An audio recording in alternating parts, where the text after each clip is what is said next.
If you're over 60, or even just thinking about retirement, I need you to stop and listen to this. I want to talk about your nest egg, the money you've spent 30, 40, even 50 years carefully saving. You've done everything right. You've followed all the rules. But I'm here to warn you that the very rules you followed could be leading you straight into a financial trap. My name is James Morrison, and I'm a financial advisor. For years, I've watched hardworking people like you build what they believe is a secure retirement, only to discover that the foundation is made of sand. They've built their entire future on 4 great retirement myths, beliefs so common, so seemingly logical, that millions of Americans are walking straight into financial quicksand without even knowing it. Today, I'm going to expose those 4 myths, because understanding them is the only way to protect your nest egg from being destroyed. To show you what I mean, let me tell you about a client of mine. We'll call her Margaret. At 63, Margaret was the model of financial prudence. She had a nest egg of $850,000. She'd saved diligently, got her employer match, and made what she thought were sound, conservative decisions. She had followed the gospel of retirement planning to the letter. But one morning, she sat in this very office, right where you are, and that gospel was about to be proven false. I had to tell her some uncomfortable news. I had to show her that the 4 pillars she had built her retirement on were about to crumble. "Margaret," I began, "we need to talk about your retirement timeline. Based on your current trajectory, working until 65 might not be enough." I saw the look on her face. It was the same shock and fear I see in so many of my clients. "I don't understand," she said. "I've saved religiously. I've been conservative with my investments. I've planned for my expenses to go down, and Medicare will handle my health care. What am I missing?" What she was missing were the 4 myths. Let's break them down, one by one. The first and most dangerous myth is this: working until you're 65 is enough time to save for a comfortable retirement. This is the bedrock belief of American retirement. You work for 40 years, you save 10% of your income, and you'll be fine. It seems so simple, so reliable, but it's dangerously wrong. I showed Margaret the projections. The problem isn't the 40 years of saving, it's the 25 or 30 years of spending that come after. Your generation is living longer than any in history. A woman Margaret's age has about a 50% chance of living past 90. That means your retirement isn't the 15-year vacation your parents had. It's a 30-year second life that you have to pay for. And the old rule of thumb that you'll only need 70 to 80% of your pre-retirement income? It's not just outdated, it's a lie. In the first decade of retirement, when you're healthy and active, you're not going to sit at home. You're going to travel, see your family, take up hobbies, go up, not down. The very formula that promised security is now the one that's setting you up for failure. This brings us to the second myth, and this is the one that might be costing you the most money right now. The belief that conservative investing is the safest approach as you near retirement. I pulled up Margaret's portfolio. It was a perfect example of what we've all been taught is safe. 60% bonds, 30% conservative stocks, 10% in cash. It was designed to avoid the swings of the market. It was designed for a world that no longer exists. I asked her, "Margaret, what was inflation when you started working?" She remembered the high rates of the early 80s. But for most of her career, inflation has been low and stable. Her conservative strategy made sense then. But today, with inflation running hot, her safe portfolio was a guaranteed loser.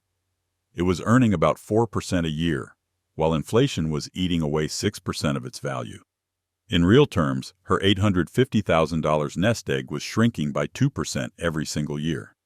"But the market is so volatile," she protested. "I lost 40% in 2008. I can't risk that." And that is the core of this dangerous myth. It confuses volatility with risk. Yes, stocks are volatile. They go up and down. But real risk isn't your account balance dropping for a few months. Real risk is running out of money when you're 85. Real risk is your savings being unable to buy you a loaf of bread in 20 years. By trying to avoid short-term volatility, you are accepting the long-term certainty of your money becoming worthless. You still have a 25 or 30-year investment horizon. That's more than enough time to ride out any market downturn and capture the growth you absolutely need to outpace inflation. Now for the third myth, the one that lulls you into a false sense of security right when you're most vulnerable. The belief that your expenses will naturally decrease in retirement. This seems so logical, doesn't it? The mortgage will be paid off. You're not commuting to work. No more expensive work clothes. But this is a fantasy. Let's look at the reality. Yes, your mortgage payment might disappear, but your property taxes and homeowners insurance won't. In fact, they will continue to rise every year.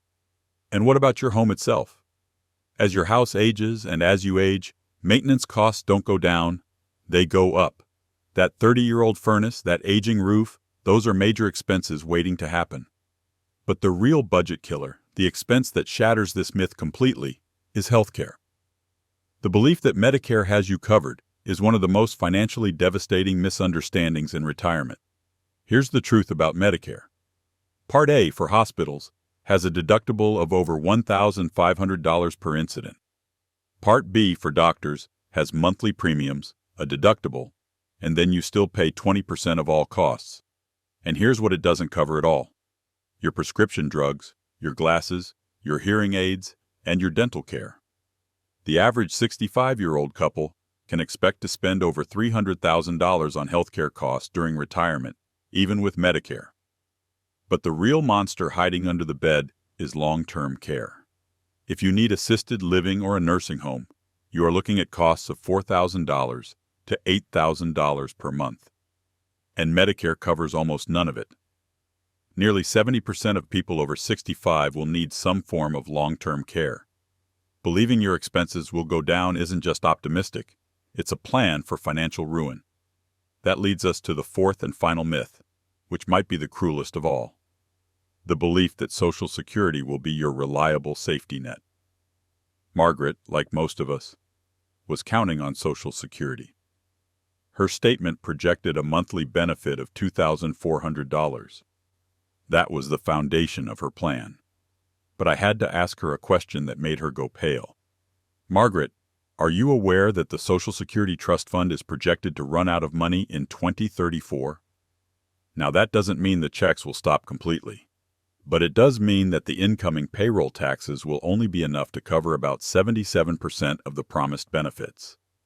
Her $2,400 monthly check could be slashed to around $1,850.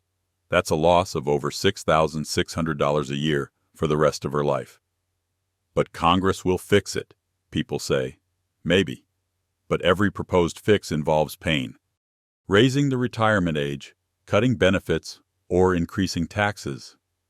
You cannot build your financial future on the hope that a gridlocked Congress will come to your rescue.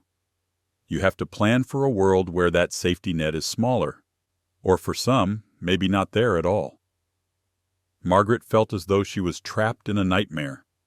Every assumption she had made about retirement had been systematically demolished. She had planned to work until 65, but that might not be long enough. She had invested conservatively, but that strategy was actually destroying her purchasing power. She had assumed her expenses would decrease, but they would likely increase substantially. She had counted on Social Security as a foundation, but that foundation was cracking. "So what do I do?" she asked, her voice barely above a whisper. "If everything I've been told about retirement planning is wrong, how do I fix this? Am I doomed to work until I die?" James's expression softened. This was the moment he had been building toward, the moment when shock and despair could be transformed into action and hope. "Margaret, recognizing these myths is the first step toward overcoming them.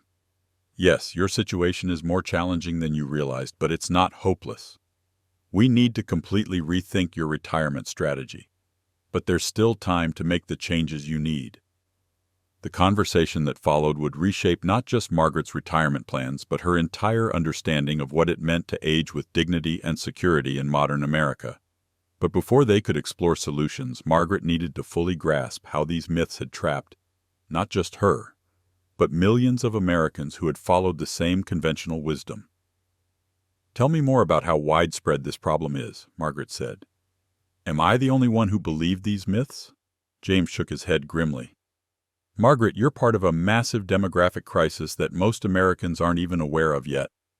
The Federal Reserve Survey of Consumer Finances shows that the median retirement account balance for families aged 55 to 64 is only $134,000. Half of all Americans have less than that saved for retirement. The statistics were devastating. According to the Economic Policy Institute, nearly 40% of Americans had no retirement savings at all. Among those who did have savings, the vast majority had far less than financial experts recommended. Even among higher earners, many had been lulled into complacency by the same myths that had guided Margaret's planning. The problem is compounded by the fact that traditional pension plans have largely disappeared, James continued. Your parents' generation could count on employer-provided pensions that guaranteed a specific monthly income for life. That shifted all the investment risk to the employer and the longevity risk to the pension fund. But with 401k plans, all that risk has been shifted back to individuals who, frankly, are not equipped to manage complex investment and longevity risks. Margaret realized she was indeed part of the first generation expected to fund their own retirements through personal savings and investment accounts. Her father had worked for the same company for 35 years and retired with a pension that paid him 70% of his final salary for the rest of his life. He never had to worry about market volatility, inflation, or outliving his money. The pension plan handled all of that. But even people who have saved diligently, like you, have often made decisions based on these myths that have undermined their security, James explained. The myth about conservative investing is particularly devastating because it affects people during their most critical wealth-building years. James showed Margaret a projection of what her portfolio might have looked like if she had maintained a more balanced allocation throughout her career. Instead of her current $850,000, she might have accumulated close to $1.4 million, with just a moderately more aggressive approach. The difference, more than $500,000, represented the true cost of the conservative investing myth. But it's not just about the money you might have made, James continued. It's about the opportunities you're missing right now. Even at 63, you probably have 25 to 30 years of investing ahead of you. That's enough time for compound growth to make a dramatic difference, but only if you're willing to abandon the conservative approach that's been holding you back. Margaret was beginning to see the scope of the problem. These weren't just financial planning errors. They were systematic misunderstandings about the nature of modern retirement that had shaped the decisions of an entire generation. The myths were so pervasive, so seemingly logical, that questioning them felt almost heretical. "What about the myth of decreasing expenses?" Margaret asked. "Surely some expenses do go down when you retire." "Some do," James acknowledged. "But they're usually offset by increases in other areas, and the increases tend to be larger and less predictable than the decreases. Let me show you some real-world data." James pulled up a study from the Bureau of Labor Statistics tracking actual retiree spending patterns. The data showed that while spending on work-related expenses did indeed decrease, spending on healthcare, travel, entertainment, and home maintenance increased substantially. More troubling, spending was highly variable from year to year, making it difficult to budget and plan. The problem with the decreasing expenses myth is that it encourages people to undersave based on overly optimistic assumptions about their future needs, James explained. It's much safer to plan for your expenses to remain constant or increase slightly and then be pleasantly surprised if they decrease, than to plan for significant decreases and find yourself short of money. Margaret thought about her own retirement dreams. She wanted to be generous with her grandchildren, to help them with college expenses and maybe contribute to their first home purchases. She wanted to travel while she was still healthy enough to enjoy it. She wanted to pursue hobbies and interests she had deferred during her working years. None of these goals suggested decreasing expenses. "The healthcare costs are particularly frightening," Margaret admitted. "I had no idea Medicare was so limited. How do people cope with those expenses?" "Many don't cope well," James replied soberly. Medical bankruptcies among seniors have increased dramatically over the past 20 years.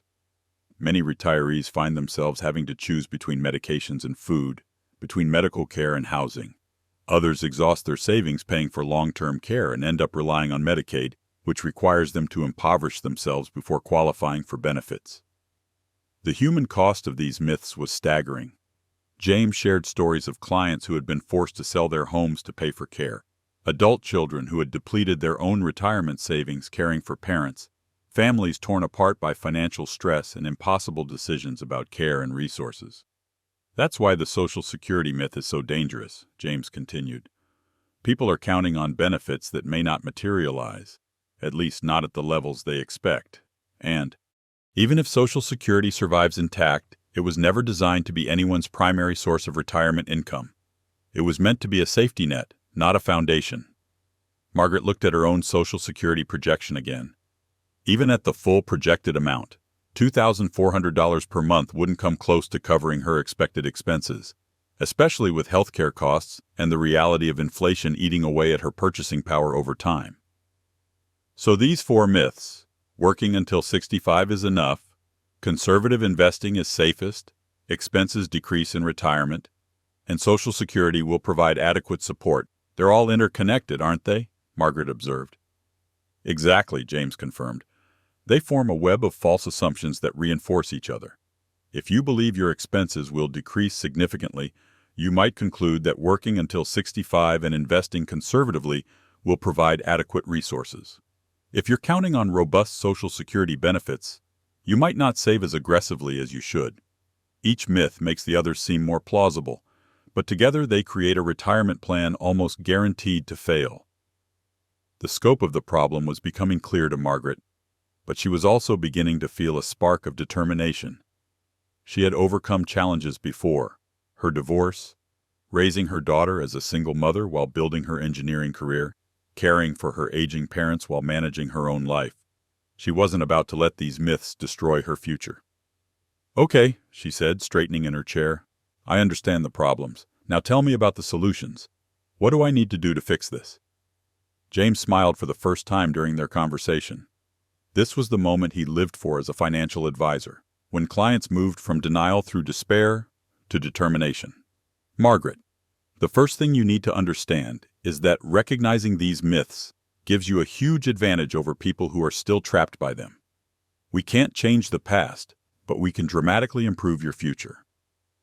The solutions James outlined would require Margaret to fundamentally rethink her approach to retirement, but they would also open up possibilities she had never considered. Instead of viewing her situation as a crisis, she could learn to see it as an opportunity to build a more secure and fulfilling retirement than she had ever imagined possible. The first solution addresses the myth about working until 65 being sufficient, James began. Instead of thinking about a hard retirement date, we need to think about transition strategies that maximize your earning potential while giving you more control over your time and energy. James explained that the traditional model of full-time work followed by complete retirement was increasingly obsolete. Modern retirees were more likely to transition gradually, perhaps working part-time in their existing field, consulting, pursuing passion projects that generated income, or even starting new careers in areas they found fulfilling. The key is to extend your earning years, but on your terms, James explained. Maybe instead of retiring completely at 65, you work part-time until 70. Or maybe you take early retirement, but pursue consulting work that generates income while giving you more flexibility. Margaret began to see possibilities she hadn't considered. Her engineering expertise was valuable, and there was demand for experienced professionals who could work on project basis. She might be able to earn $50,000 to $75,000 annually, working part-time, which would dramatically improve her retirement security while giving her more time for travel and personal interests.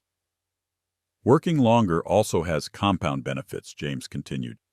Every year you delay full retirement, you're not only earning more money and continuing to save, you're also delaying the start of your spending phase.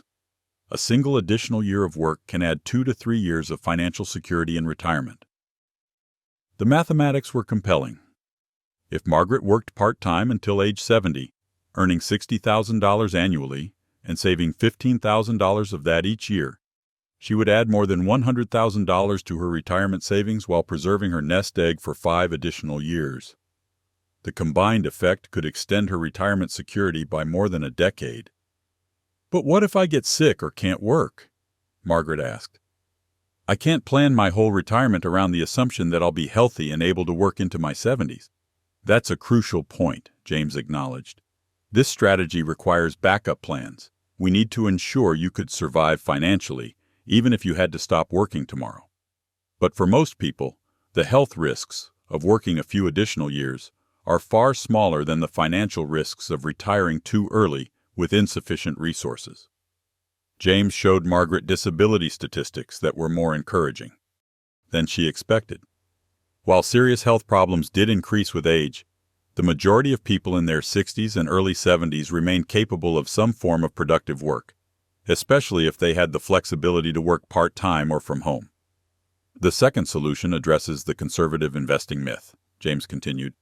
We need to restructure your portfolio to balance growth with stability, recognizing that you have decades of investing ahead of you. The new allocation James proposed was dramatically different from Margaret's current conservative approach. Instead of 60% bonds, he recommended no more than 30% in fixed income, with the rest allocated to a diversified mix of domestic and international stocks, real estate investment trusts, and inflation-protected securities. But what about market volatility? Margaret asked, her voice reflecting decades of conditioning about the dangers of stock investing. Volatility is the price you pay for growth, James replied. But here's the key insight. Over periods of 20 years or more, stocks have never failed to outpace inflation by a significant margin. The risk isn't that stocks will be volatile, they will be. The risk is that inflation will destroy the purchasing power of conservative investments. James showed Margaret historical data going back nearly a century. While stock market returns varied dramatically from year to year, over rolling 20-year periods, stocks had consistently provided real returns of 5 to 7% annually after inflation. Bonds, by contrast, had provided real returns of only 1 to 2%, and in recent years had actually produced negative real returns after accounting for inflation. The key is to maintain enough liquidity to ride out market downturns without being forced to sell stocks at bad times, James explained. We'll keep 2 to 3 years of expenses in cash and short-term bonds, giving you the flexibility to wait for markets to recover if there's a downturn. Margaret was beginning to understand that her conservative approach had confused risk with volatility. True risk wasn't short-term fluctuations in value. It was the long-term risk of running out of money due to inflation and insufficient growth. By trying to avoid volatility, she had actually increased her risk of financial failure in retirement. What about the myth of decreasing expenses? Margaret asked. How do I plan for costs that might increase unpredictably? The third solution is to plan for expense increases, not decreases, James replied. We'll build inflation protection into your withdrawal strategy and create specific reserves for predictable cost increases, like healthcare. James outlined a withdrawal strategy that started conservatively but included automatic adjustments for inflation. Instead of assuming her expenses would decrease, Margaret's financial plan would assume they would increase by 3 to 4% annually, with additional reserves for healthcare cost inflation, which historically ran higher than general inflation. We'll also explore strategies to manage your largest expense risks, James continued. Long-term care insurance, while expensive, can protect you from catastrophic care costs. Health savings accounts can provide triple tax benefits while building reserves for medical expenses, and we'll look at ways to make your home equity work for you if needed.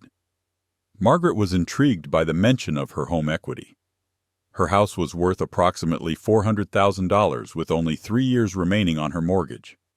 She had always thought of her home as a place to live, not as a financial asset, but James was suggesting it could play a role in her retirement security. A reverse mortgage is one option, though not necessarily the best one, James explained. Home equity lines of credit, downsizing, or even renting out part of your home could provide additional income streams. The key is to view your home as part of your total financial picture, not as an asset that's off limits for retirement planning. Finally, James addressed the Social Security myth. The fourth solution is to maximize your Social Security benefits while not depending entirely on the system continuing unchanged. James showed Margaret how delaying Social Security could dramatically increase her lifetime benefits. While she could start receiving reduced benefits at age 62, Waiting until her full retirement age of 67 would increase her monthly payments substantially. Waiting until age 70 would increase them even more, by about 8%, for each year she delayed. If you can afford to delay Social Security until 70, your monthly benefit would increase from $2,400 to about $2,976, James explained. Over a 25-year retirement, that extra $576 per month adds up to more than $170,000 in additional lifetime benefits. The strategy was particularly powerful when combined with working longer. If Margaret worked part-time until 70 while delaying Social Security, she would maximize her benefits while continuing to build her savings and preserve her nest egg. But we're also building contingency plans that don't depend on Social Security at all, James continued. If the system is reformed in ways that reduce your benefits, or if means testing eliminates them entirely, your retirement security won't be compromised. As Margaret absorbed all this information, she realized that overcoming these myths wasn't just about changing her financial strategies. It required changing her entire mindset about retirement. Instead of viewing retirement as an ending, a withdrawal from productive life, she was beginning to see it as a new chapter with different priorities but continued engagement and growth. "This is a lot to process," Margaret admitted. "How do I know these new strategies won't turn out to be myths too?" James appreciated the question. After having her assumptions shattered, Margaret was right to be skeptical of any new conventional wisdom. The difference is that these strategies are based on acknowledging uncertainty rather than ignoring it, he replied. Instead of betting that everything will go according to plan, we're building flexibility and multiple options into your retirement approach. The strategies James had outlined weren't rigid rules but adaptable frameworks. If Margaret's health didn't allow her to work longer, she had other options. If the stock market performed poorly, she had time to adjust her withdrawal rate. If her expenses turned out to be lower than projected, she would be in an even better position. The biggest difference is that we're planning for a range of scenarios rather than a single assumed outcome, James explained. The myths you believed were dangerous because they required everything to go exactly as expected. These strategies assume things won't go as expected and prepare you to adapt. Over the following weeks, Margaret began implementing the changes James had recommended. The process wasn't easy. It required her to confront decades of financial conditioning and step outside her comfort zone in fundamental ways. But for the first time in months, she felt hopeful about her retirement future. The first change was the most emotionally difficult: restructuring her investment portfolio. Moving money from bonds and CDs into stock mutual funds felt like jumping off a cliff, even though she intellectually understood the reasoning. James helped her make the transition gradually, moving her allocation over several months to reduce the psychological impact of the change. "Remember," James reminded her during one of their regular check-ins, "this isn't gambling or speculation. You're simply accepting short-term volatility in exchange for long-term growth. Over the next 25 years, this decision will likely add hundreds of thousands of dollars to your retirement security." The early results were encouraging. Despite some market volatility, Margaret's portfolio grew more in the first 6 months after restructuring than it had in the previous 2 years. More importantly, she was learning to view market fluctuations differently. Instead of panicking when her account value dropped, she began to see downturns as opportunities to buy more shares at lower prices. The second major change was exploring options for extending her earning years. Margaret had initially planned to retire completely when she turned 65, but she began investigating consulting opportunities and part-time positions in her field. What she discovered surprised her. There was significant demand for experienced engineers who could work on flexible schedules. "I never realized how valuable my experience would be," Margaret told James during one of their meetings. "Companies are willing to pay premium rates for someone who can solve problems quickly and mentor younger employees. I might actually enjoy working part-time more than I enjoyed my full-time career." Margaret negotiated a consulting arrangement with her current employer that would begin when she officially retired. She would work approximately 20 hours per week on special projects, earning $75 per hour with no benefits requirements. The arrangement would provide her with about $75,000 in annual income while giving her the flexibility to travel and pursue personal interests. The third change involved preparing for healthcare costs that could spiral beyond Medicare's coverage. Margaret researched long-term care insurance options and found a hybrid policy that combined life insurance with long-term care benefits. While the premiums were substantial, $4,800 annually, the policy would provide up to $400,000 in long-term care benefits and still pay a death benefit to her daughter if care wasn't needed. It's expensive, but it's insurance in the truest sense, Margaret reasoned. I'm protecting myself against a risk that could wipe out everything I've worked for. She also opened a health savings account and began maximizing contributions. The triple tax benefit, deductible contributions, tax-free growth, and tax-free withdrawals for medical expenses made HSAs one of the most powerful retirement planning tools available.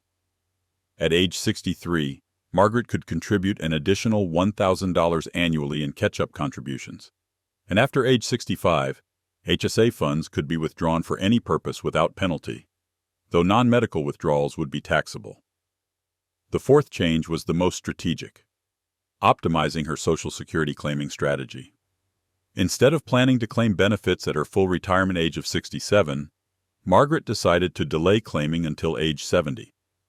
Combined with her consulting income, this strategy would maximize her lifetime Social Security benefits while allowing her nest egg to continue growing. I'm essentially trading 4 years of reduced Social Security benefits for a 24% increase in benefits for the rest of my life, Margaret explained to her daughter during one of their regular phone calls. It's the best guaranteed return I can get on any investment. As Margaret implemented these changes, she began to see how the four myths had created a web of limitations that affected not just her finances but her entire approach to aging. The myth about working until 65 being sufficient had made her view continued work as failure rather than opportunity. The conservative investing myth had taught her to fear volatility rather than inflation. The decreasing expenses myth had encouraged underplanning rather than realistic preparation. The Social Security myth had made her dependent on government programs rather than personal resources. I'm not just building a better retirement plan, Margaret realized. I'm taking control of my future in ways I never thought possible. 6 months after her wake-up call with James, Margaret found herself in a completely different emotional and financial place. Her portfolio had grown to $920,000, despite her withdrawing funds to pay the long-term care insurance premiums and maximize her HSA contributions. More importantly, her anxiety about retirement had transformed into excitement about the possibilities ahead. But Margaret's story was just beginning to illustrate the broader implications of these retirement myths. As she shared her experiences with friends and family, she discovered that she was far from alone in having built her retirement plans on these dangerous assumptions. Her neighbor, Robert Martinez, was a perfect example of how the conservative investing myth had trapped an entire generation of soon-to-be retirees. At 68, Robert had already retired from his job as a high school principal, confident that his $600,000 in savings would last through retirement. But like Margaret, he had kept his investments ultra-conservative, with nearly 80% of his portfolio in CDs and government bonds. I can't afford to lose money at my age, Robert explained when Margaret tried to share what she had learned about portfolio allocation. I need that money to be there when I need it. But Robert's safe strategy was guaranteeing that his money wouldn't be there when he needed it most. With inflation running at 6% and his conservative portfolio earning only 3%, Robert was losing purchasing power at a rate that would cut his savings in half within 12 years. His monthly withdrawal of $2,000, which seemed reasonable now, would have the purchasing power of only $1,000 in today's dollars by the time he reached 80. Robert, Margaret tried to explain, you're not avoiding risk by investing conservatively. You're just choosing a different kind of risk, the risk of your money becoming worthless over time. But Robert, like many retirees, found it emotionally impossible to accept that his safe approach was actually dangerous. The conservative investing myth was so deeply ingrained, so reinforced by decades of financial advice focused on capital preservation, that questioning it felt like financial heresy. Margaret's sister Linda represented another common trap created by these myths. At 59, Linda was still working as a nurse but had begun planning for retirement at 62, when she would first become eligible for Social Security benefits. Her retirement savings totaled only $280,000, but she wasn't worried because she expected her expenses to decrease significantly and believed Social Security would cover most of her needs. "I won't have a mortgage payment, and I won't need to buy work clothes or pay for gas to commute," Linda reasoned. "My expenses should drop by at least 30%, and Social Security will give me about $1,800 a month. I should be fine." Margaret tried to share what she had learned about the decreasing expenses myth, but Linda's assumptions were so fundamental to her retirement timeline that questioning them threatened her entire plan. If Linda's expenses didn't decrease as much as she expected, if Social Security benefits were reduced, if healthcare costs spiraled as she aged, her retirement could become a financial disaster. "Linda, have you considered what happens if you need long-term care?" Margaret asked during a family dinner. "Medicare won't cover it, and nursing home costs are running $4,000 to $6,000 a month or more." "I'll cross that bridge when I come to it," Linda replied, a response that illustrated how the myths encouraged magical thinking rather than realistic planning. Linda was essentially betting that she would never face the health challenges that affected nearly 70% of retirees, or that somehow the money would appear when needed. Even Margaret's own daughter, Sarah, who lived in Australia and worked as a marketing executive, had been influenced by these myths, despite being only 38 years old. Sarah had been contributing to her superannuation account, Australia's equivalent of a 401k, but had chosen the most conservative investment option available. "I don't want to risk losing my retirement savings in the stock market," Sarah explained during one of their video calls. "I've seen what happened to people in 2008. Margaret realized that the myths were being transmitted from one generation to the next, creating a cycle of undersaving and over-conservative investing that would affect millions of people over the coming decades. Sarah had 30 years until retirement, plenty of time to recover from any market downturns, but she was choosing investments that virtually guaranteed she would accumulate insufficient wealth for retirement. "Sarah, you're making the same mistake I made for decades," Margaret tried to explain. "At your age, you can afford to take investment risks because you have time to recover from any losses. What you can't afford is the certainty of inadequate returns from conservative investments." The conversation with Sarah helped Margaret understand that overcoming these myths wasn't just about her own retirement. It was about breaking a cycle of financial misinformation that was affecting multiple generations. The myths were so pervasive, so seemingly logical, that they were being passed down like family traditions, each generation making the same costly mistakes. As Margaret delved deeper into retirement planning research, she discovered that the problem extended far beyond her circle of family and friends. Academic studies and government data painted a picture of a looming retirement crisis driven largely by these four myths. The Employee Benefit Research Institute's annual Retirement Confidence Survey revealed that while most Americans expressed confidence in their retirement preparedness, their actual savings levels were woefully inadequate. The gap between perception and reality was largely explained by the myths Margaret had discovered. People believed they were preparing adequately because they were following conventional wisdom that was fundamentally flawed. The Federal Reserve's Survey of Consumer Finances provided even more sobering data. Among families where the head of household was aged 55 to 64, the median retirement account balance was only $134,000. But even more troubling was the allocation of those savings. The majority was invested so conservatively that it had little chance of keeping pace with inflation over a multi-decade retirement. Margaret began to see her personal awakening as part of a much larger story about how an entire society had been led astray by well-intentioned but ultimately dangerous financial advice. The myths weren't just individual errors in judgment. They were systematic failures in how Americans were taught to think about retirement. The conservative investing myth, for example, had its roots in legitimate concerns about market volatility and capital preservation. Financial advisors had spent decades teaching clients that approaching retirement required a shift toward conservative investments to protect accumulated wealth. But this advice had been developed for a different era, when retirements lasted 15 years instead of 25 or 30, when inflation was lower and more predictable, when pension plans provided guaranteed income that reduced reliance on personal savings. The problem, James explained during one of their ongoing meetings, is that the financial advice industry has been slow to adapt to the reality of modern retirement. It's based on assumptions that made sense 30 years ago, but are dangerous today. The myth about expenses decreasing in retirement had similar historical roots. Previous generations had indeed seen significant expense reductions when they retired, largely because they died relatively soon after retirement and didn't face the healthcare costs and longevity risks that modern retirees encounter. But the advice based on that historical experience had become dangerously obsolete. Your parents' generation retired at 65 and lived until 78 or 80, James pointed out. They had 13 to 15 years of retirement to fund. You could be retired for 25 to 30 years. That's not just a longer retirement. It's fundamentally different from what previous generations experienced.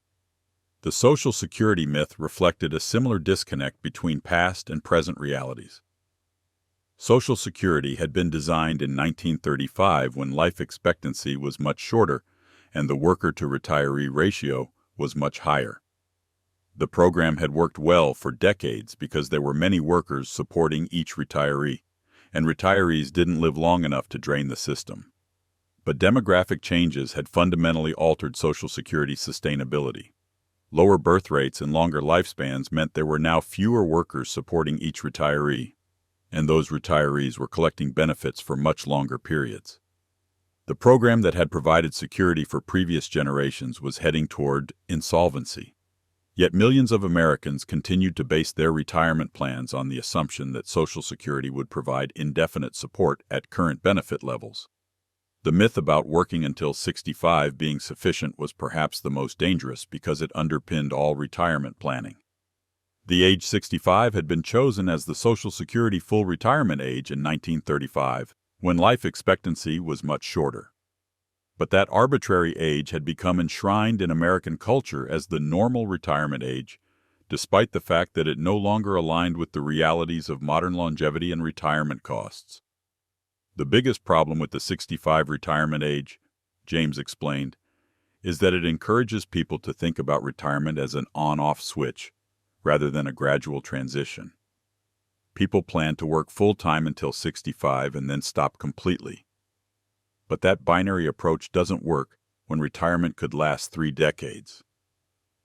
As Margaret's understanding of these systemic issues deepened, she began to feel a sense of mission about sharing what she had learned. She wasn't just fixing her own retirement.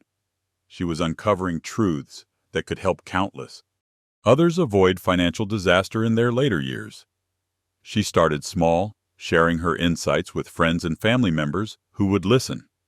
Some, like Robert, were too invested in their existing beliefs to consider alternative approaches. Others, like her daughter Sarah, were more open to new information, but still struggled to overcome years of conditioning about safe investing.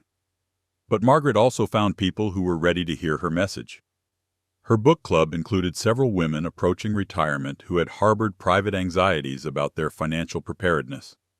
When Margaret shared her story, she discovered that she wasn't alone in having followed conventional wisdom while secretly worrying that it wouldn't be enough. "I've been lying awake at night wondering how I'm going to make my savings last," admitted Carol, a recently retired teacher. "Everyone says I should be fine because I have my pension, but the pension payments seem so small compared to my expenses, and they don't increase with inflation." Margaret's conversation with Carol revealed another dimension of the retirement crisis. Even people with traditional pensions were vulnerable to the myths. Carol's teacher's pension provided a fixed monthly payment that would gradually lose purchasing power to inflation. She had assumed her expenses would decrease enough to compensate, but she was beginning to realize that assumption might be wrong.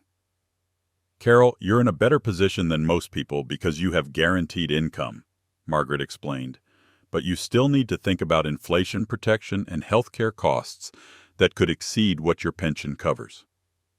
Through conversations like these, Margaret began to understand that the retirement myths affected different people in different ways. but they affected almost everyone to some degree. Even people with substantial savings or guaranteed pensions could be undermined by false assumptions about expenses, healthcare costs, or investment strategies. Margaret's growing awareness of the retirement crisis led her to research potential solutions beyond individual financial planning. She discovered that some countries had addressed similar demographic challenges through innovative approaches to retirement policy and savings programs. Australia's superannuation system, which her daughter participated in, required all employers to contribute a percentage of wages to employee retirement accounts. The system also provided investment education and default options that emphasized growth over conservation for younger workers. While not perfect, Australia's approach had resulted in much higher retirement savings rates than those in the United States. Other countries had addressed the healthcare cost issue through universal healthcare systems that covered long-term care costs, eliminating one of the major financial risks facing American retirees. Still others had implemented automatic enrollment in retirement savings programs with age-appropriate investment allocations, helping people overcome the conservative investing bias that trapped so many Americans. The individual solutions we're implementing for your retirement are crucial, James told Margaret during one of their meetings. But the systemic problems require policy solutions too. The myths we've discussed aren't just individual misconceptions. They're reinforced by institutional structures that make it difficult for people to make optimal decisions. Margaret began to see retirement planning as both a personal and societal challenge. While she could fix her own situation through better strategies and more realistic assumptions, millions of other Americans would continue to be victimized by these myths unless there were broader changes in how retirement planning was taught and implemented. This realization led Margaret to consider whether she might play a role in promoting better retirement planning education. Her engineering background had taught her to analyze systems and identify failure points, and she was beginning to see the retirement planning system as badly flawed in ways that affected millions of people. "Maybe I should write about this," Margaret told James during one of their sessions. "There must be other people who would benefit from understanding how these myths are undermining their retirement security." James encouraged her interest in sharing her insights more broadly. "Margaret, you have a unique perspective because you've lived through the process of discovering these myths and implementing solutions. Your story could help others avoid the same traps." But Margaret's growing activism around retirement planning also brought her face-to-face with the emotional and psychological barriers that kept people trapped by these myths. It wasn't just a matter of providing better information. People had deep emotional investments in their existing beliefs about retirement. Her brother-in-law Tom exemplified the challenges of changing minds about retirement planning. At 61, Tom had accumulated nearly $700,000 in retirement savings through decades of disciplined saving and conservative investing. When Margaret tried to share her insights about portfolio allocation and withdrawal strategies, Tom became defensive and dismissive. "I didn't get where I am by taking risks with my money," Tom replied curtly. "Your approach might work for some people, but I'm not gambling with my retirement." Margaret realized that Tom's resistance wasn't really about financial analysis. It was about identity and self-worth. Tom had built his sense of financial competence around being conservative and avoiding losses. Questioning his investment approach felt like questioning his judgment and intelligence. "Tom, I'm not suggesting you gamble with your retirement," Margaret tried to explain. "I'm suggesting that what you think of as conservative might actually be risky because of inflation and longevity." But Tom couldn't hear her message because it threatened his fundamental beliefs about money and prudent financial management. Like many people approaching retirement, he had too much emotional investment in his existing approach to consider alternatives objectively. Margaret's experience with Tom and others taught her that overcoming retirement myths required more than just presenting better data or more logical arguments. People needed to feel safe questioning their existing beliefs, and that required acknowledging the emotional dimensions of financial planning. "The hardest part isn't learning new strategies," Margaret reflected to James. "It's admitting that approaches you've relied on for decades might be wrong. That's a blow to anyone's ego and sense of competence." James agreed that the psychological barriers were often more challenging than the technical aspects of retirement planning. People develop emotional attachments to their financial strategies that go beyond rational analysis, he observed. Changing investment allocations can feel like betraying principles or admitting failure. This insight led Margaret to modify her approach when discussing retirement planning with others. Instead of leading with data and projections that might threaten people's existing beliefs, she began by sharing her own story of discovery and the emotional journey of questioning long-held assumptions. "I thought I was being responsible and prudent," she would tell people.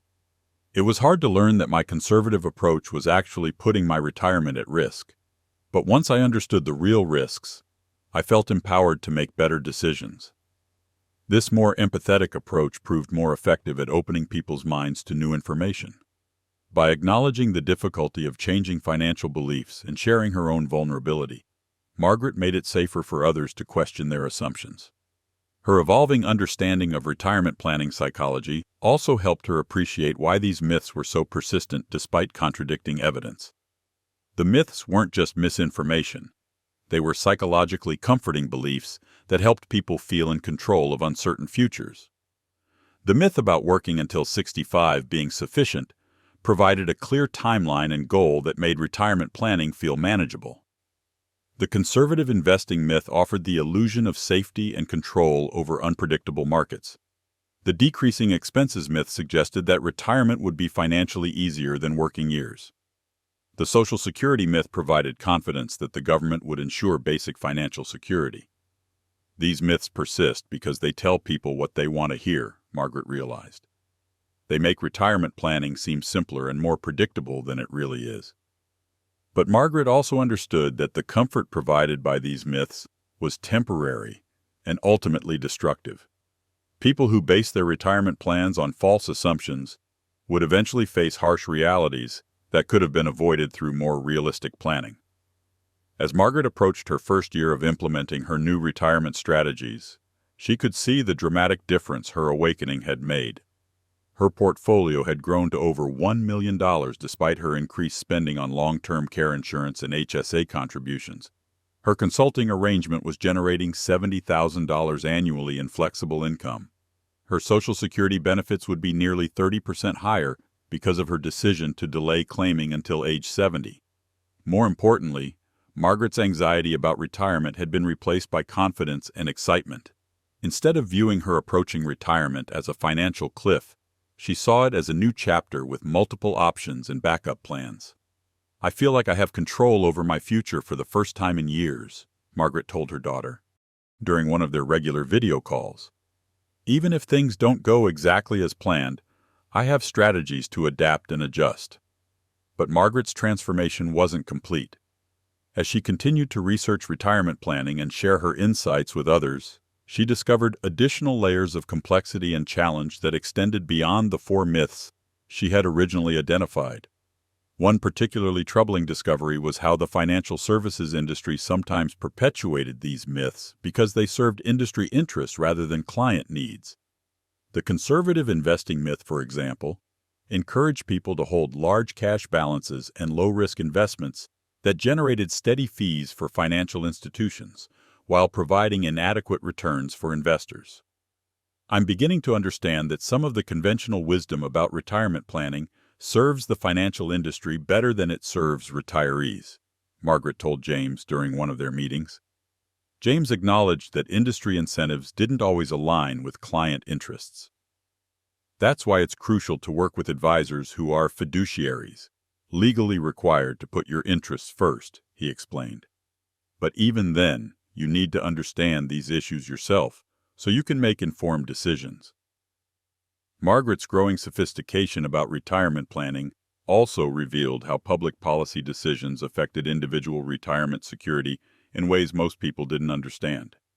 Tax policies that favored current consumption over retirement savings, healthcare policies that left retirees exposed to catastrophic costs, Social Security policies that hadn't been updated for modern longevity, all of these created headwinds that made individual retirement planning more difficult. Personal responsibility for retirement planning is important, Margaret realized, but individuals are trying to succeed within systems that often work against their long-term interests. This systemic perspective led Margaret to become more politically engaged around retirement policy issues. She began following legislative proposals related to Social Security reform, Medicare expansion, and retirement savings incentives. She wrote letters to elected officials and participated in advocacy organizations focused on retirement security. "I used to think retirement planning was purely a personal responsibility," Margaret explained to her book club during a discussion of retirement policy. "But I'm learning that individual planning has to happen within a broader framework of social policies that either support or undermine retirement security." Margaret's political awakening around retirement issues also helped her understand why the myths she had discovered were so widespread and persistent. They weren't just individual misconceptions. They were reinforced by policy structures, industry practices, and cultural narratives that made them seem reasonable and responsible. The myth about working until 65 being sufficient, for example, was embedded in Social Security policies, employer pension plans, and cultural expectations about career progression. Questioning this myth required challenging not just personal assumptions, but entire institutional frameworks. Similarly, the conservative investing myth was reinforced by financial regulations, advisor training programs, and marketing messages that emphasize safety and capital preservation over growth and inflation protection. Overcoming this myth required individuals to go against deeply ingrained professional advice and cultural wisdom. "These myths are bigger than individual financial planning mistakes," Margaret concluded. "They're systemic problems that require both individual awareness and collective action to address." As Margaret's second year of implementing her new retirement strategies began, she had become not just a more informed retiree, but an advocate for retirement planning reform. Her personal journey of discovering and overcoming dangerous myths had evolved into a broader mission to help others avoid the same traps. She began writing blog posts about retirement planning, sharing her story and the lessons she had learned. She spoke to community groups about retirement security and the importance of questioning conventional wisdom.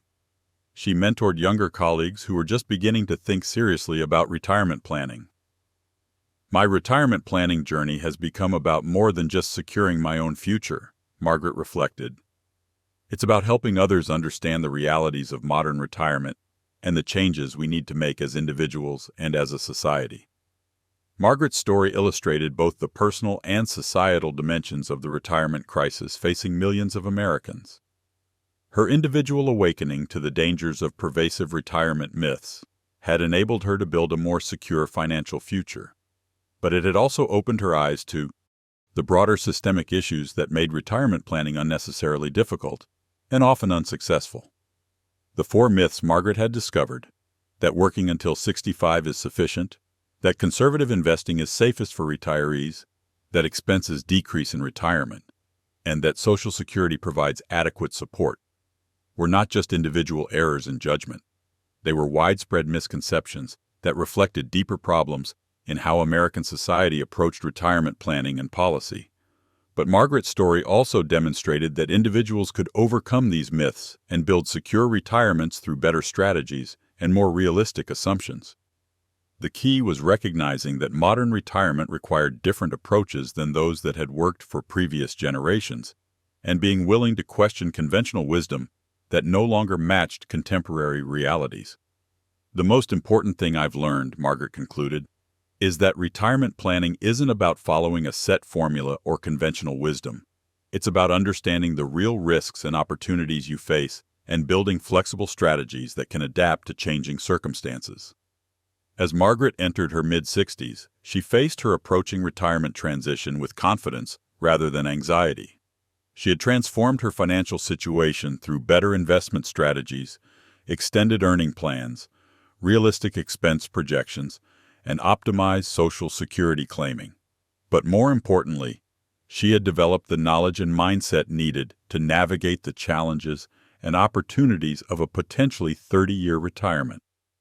Her journey from retirement anxiety to retirement confidence had required her to abandon comfortable myths and embrace more complex realities.